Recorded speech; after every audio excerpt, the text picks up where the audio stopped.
No mai, haere mai, and welcome to this media conference following the APEC Ministerial meeting. Great to have you with us today. Thanks for being here. Now, in the early hours of this morning, New Zealand time, ministers completed their second night of virtual meetings, and you would have seen the statement released after those discussions. We're now going to hear from the co-chairs of the meeting, New Zealand Minister of Foreign Affairs, Nanaia Mahuta, and Minister of Trade and Export Growth, Damien O'Connor. Great to have you both with us today.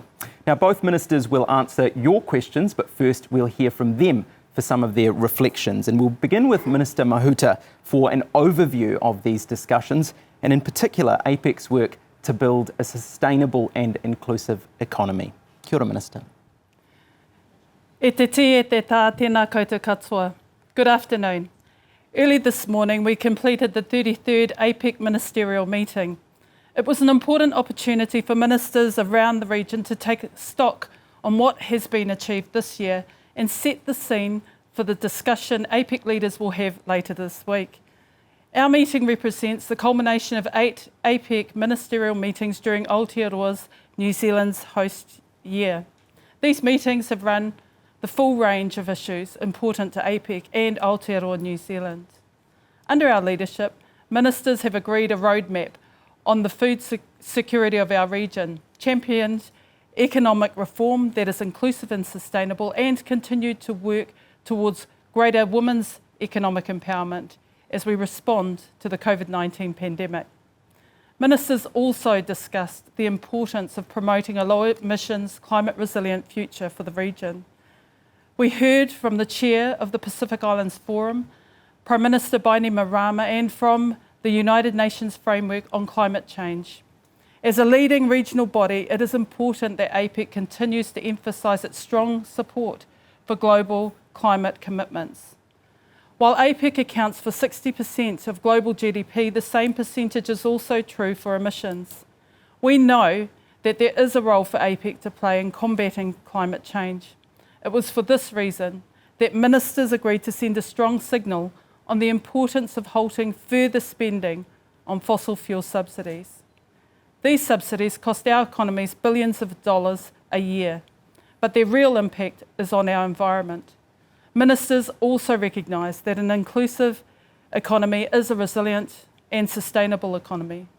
A true economic recovery from COVID-19 is one where women and indigenous peoples are able to maximise their economic inclusion for the betterment of the region.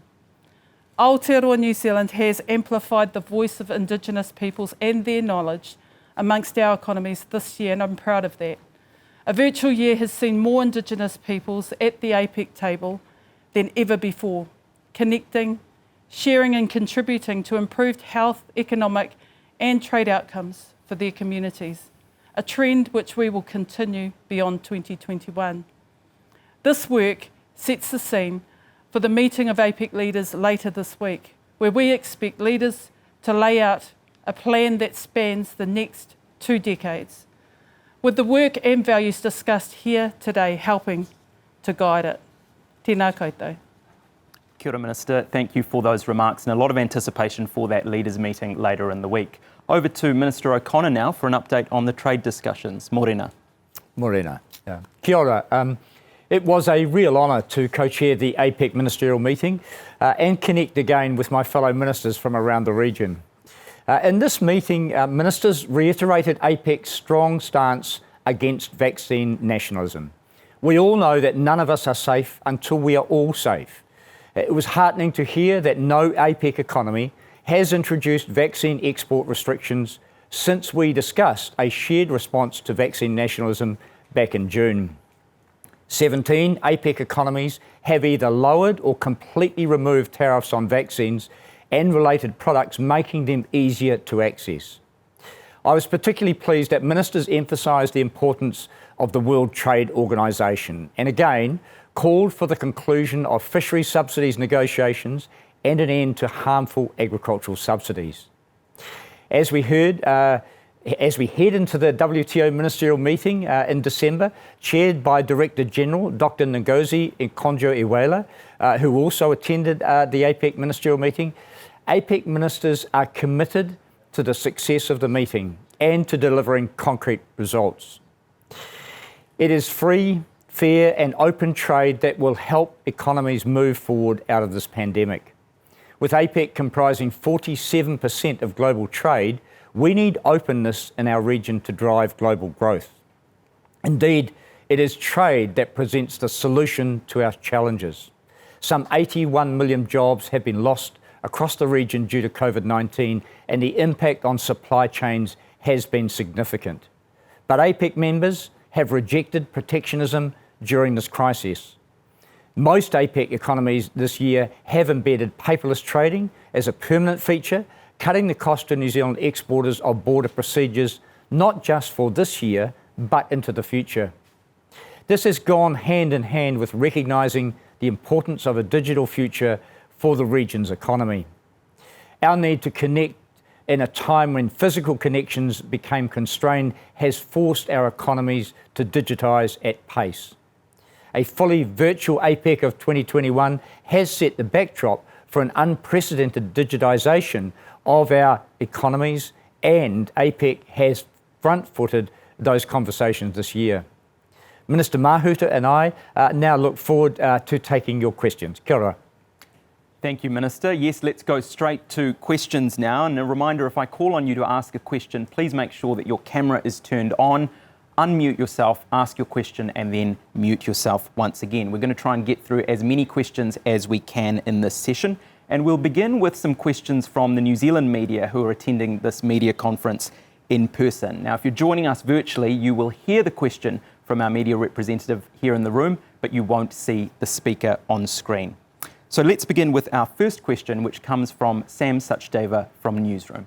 Kia ora. A question to both ministers. In its report to APEC leaders, the APEC Business Advisory Council recommended that economies agree on not requiring vaccination as a precondition for travel within the region.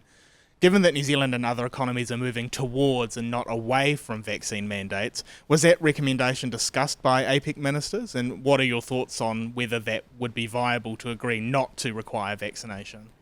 Look, thank you for the question. There's a number of challenging issues when it comes to vaccine mandates for travel, and each economy considering those circumstances as it applies to them. But to give you a sense of the nature of the challenge in economic terms, 1.2 trillion is lost in output across the APEC region.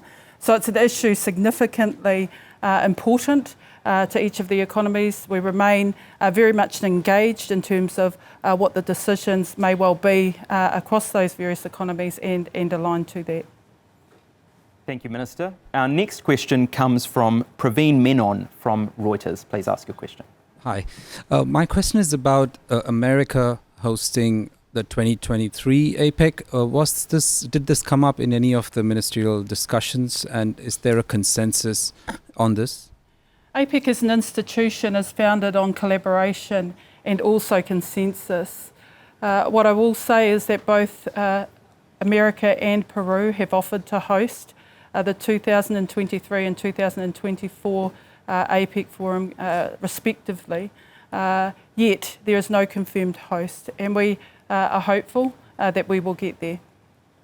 Okay, off to our first virtual question now, which comes from Qingting Zheng from the 21st Century Business Herald. Please unmute yourself and ask your question. Kia ora. Could you explain on the necessity of expanding the current APEC list of environmental goods, in addition to improving market access for environmental goods?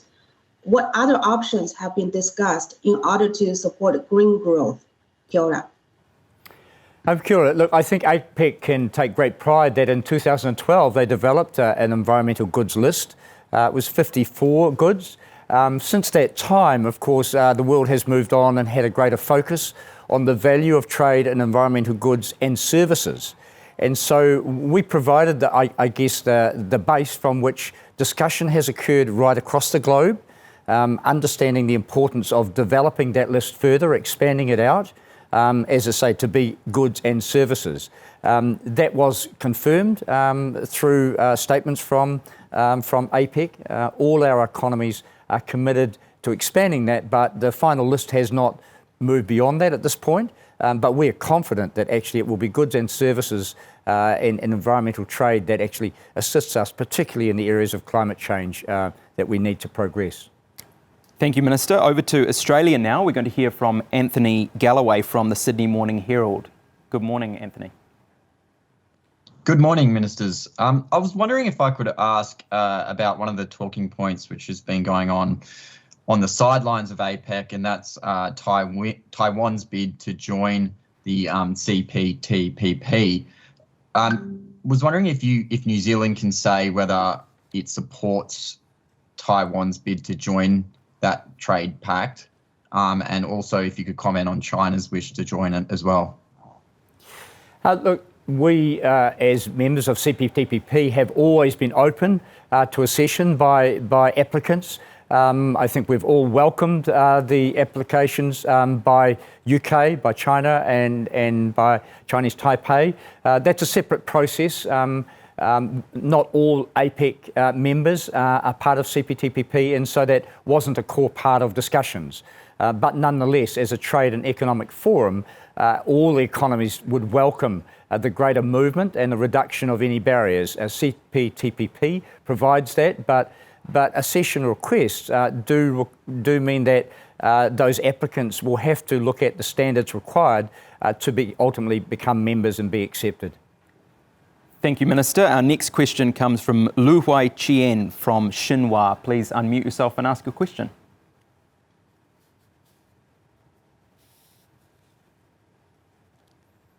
Huaiqian, can you hear me? Okay, we will move on to... Oh, you can hear me? Go ahead. Jack Lu with Xinhua News Agency. My question for Mr. O'Connor. Just like you just said, digital is the key to boost the recovery after pandemic, where New Zealand, China just applied to join the DEPA on the way to economic recovery. How should we boost the digital cooperation in the APEC region? Thank you very much. Digitisation, as I said, was a core part of progress for APEC economies. The acknowledgement of that through all our statements. DEPA is an open plurilateral agreement, or it's an initiative from members. We're open, as I say, to those who want to apply. Again, it will be up to applicants to meet the standards that we have agreed to.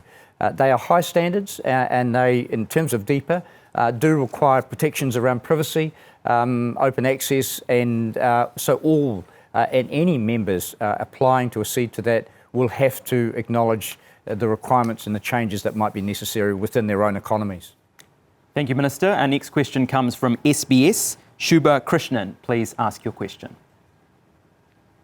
The UN has said that rich countries need to help vaccinate poor countries before turning to booster shots. What efforts have been made to accelerate the vaccination of some nations that are lagging behind? And in places like PNG, where it's not actually supply that's the issue, but vaccine hesitancy and the spread of misinformation, was there any discussion around efforts to sort of counter that?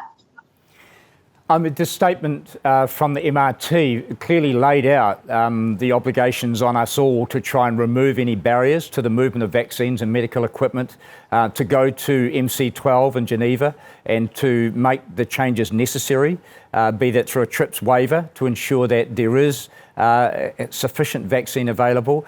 Members of APEC, of course, have been large donors to ensure that some of the developing countries have access to sufficient vaccine. Clearly, we've got some way to go, and we have to keep working hard in this area. But I think all APEC members are committed to ensuring that all of us have access to vaccine. We can't be safe until everyone goes through that process and has access to it. Our next question comes from Eva Corlett at The Guardian. Kia ora, Eva. Kia ora. Apologies for some of the background noise. I have a question on behalf of my Australian colleagues, also on the CPTPP. How does New Zealand characterise China's compliance with global trading rules? And to what extent do you agree with the Australian government that China has deployed economic coercion against Australia And how much will that factor into the stance New Zealand takes when considering Beijing's application to join the CPTPP? Look, those matters weren't, as was pointed out by my colleague, Minister O'Connor, the subject of conversations during the APEC Forum, primarily because not all APEC economies are signatories to the CPTPP, so there wasn't a lot of discussion around that issue. Okay, our next question comes from right here in the room, over to Te Okiwa Mclean from Te Karere. Kia ora, I have a question to both ministers, but firstly in te reo kia koe Nanaia.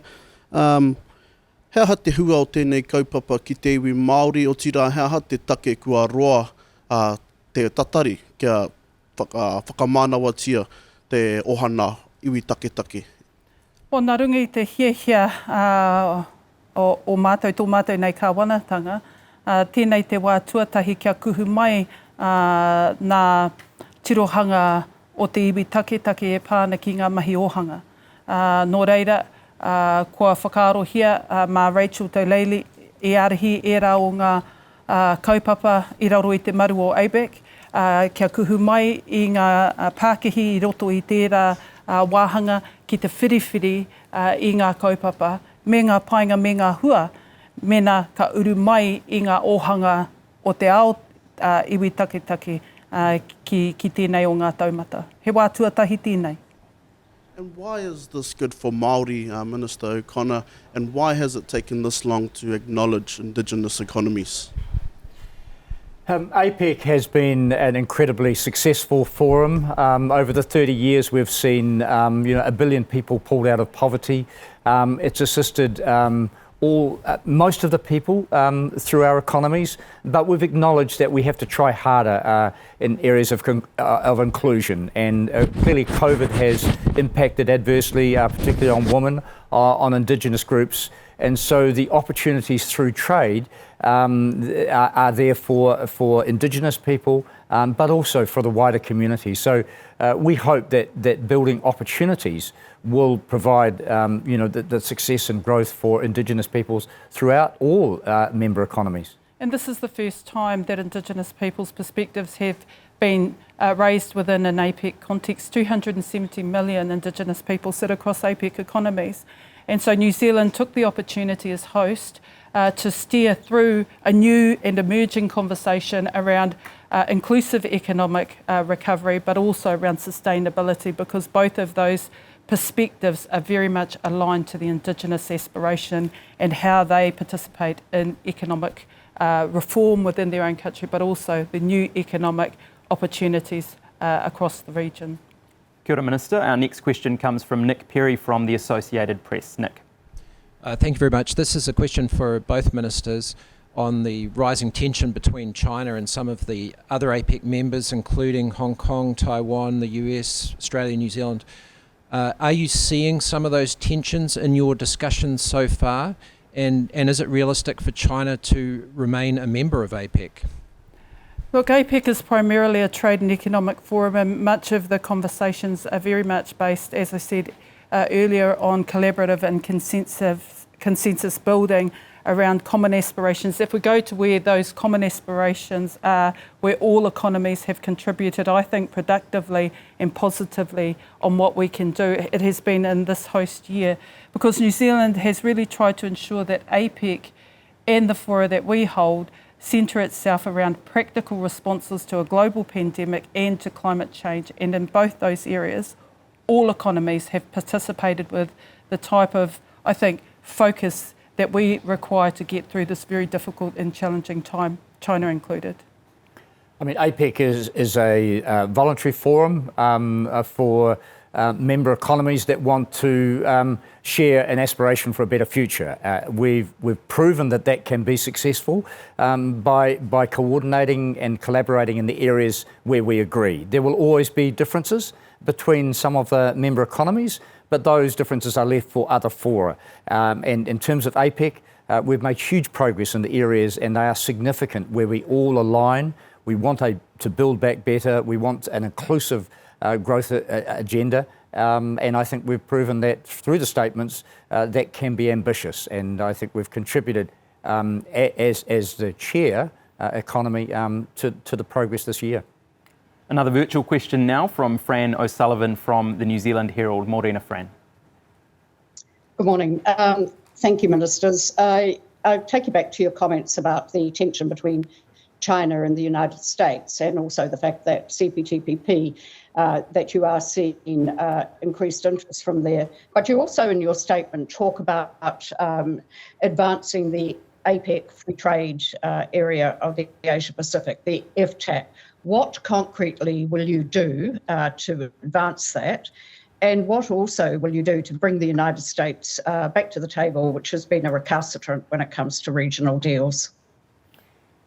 I mean, the US economy is at the table through APEC, and we've committed to not raise trade barriers, to reduce them wherever possible, and to facilitate and promote the free movement of goods and services, particularly, firstly, around vaccines and, of course, COVID-related health issues. But of course, beyond that, into environmental goods and services. So all member economies are committed to what is substantial progress in trade that may not align with FTAs, that may be more detailed, but I think APEC has proved its value as a forum to get a huge part of the global economy moving in the right direction. Over to Amanda Hodge now from The Australian. Good morning, Amanda. Oh, good morning. I'm sorry, like my Australian colleagues, I'm going to press the point on the CPTPP again. Jacinda Ardern, Prime Minister Jacinda Ardern had said she'd be happy for China to join that agreement if it met minimum requirements. Given the high standard this agreement has set on issues like freedom of data flows, labour, and the elimination of all forms of forced labour, I'm interested in what would China need to do in New Zealand's eyes to satisfy such standards? Like, for instance, would it have to disband its alleged re-education camps for Uyghurs in Xinjiang? Would it have to end what's widely regarded as its economic coercion of Australia? Look, we're just one of the member economies in CPTPP. It's not for us to judge, and we're not going to prejudge what China might have to change or do. What the members of CPTPP have committed to is to maintaining the high standards that were hard fought, hard won, and I don't think anyone has a view that there should be any movement from those standards. So it's up to the applicant economies to reach the standards that we have set and that we believe work well for us. Okay, that's all we have time for today. Thank you to our ministers for joining us, and thank you to our media, both here in the room in Wellington and around the world. We appreciate your time and your input. Now, the APEC Ministerial meeting has really laid the groundwork for the APEC Economic Leaders meeting, and that's taking place, as we mentioned, in just 3 days' time. We look forward to seeing you all after that. Until then, mā te wā. See you soon.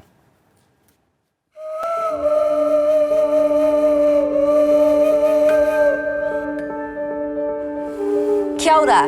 APEC 2021 has been an extraordinary journey, delivered in extraordinary times. With the challenges that our economies face, we are firm believers that more than ever, collaboration is required to succeed. This has been our theme for the year. Join, work, grow together. Haumie, huie, taikie.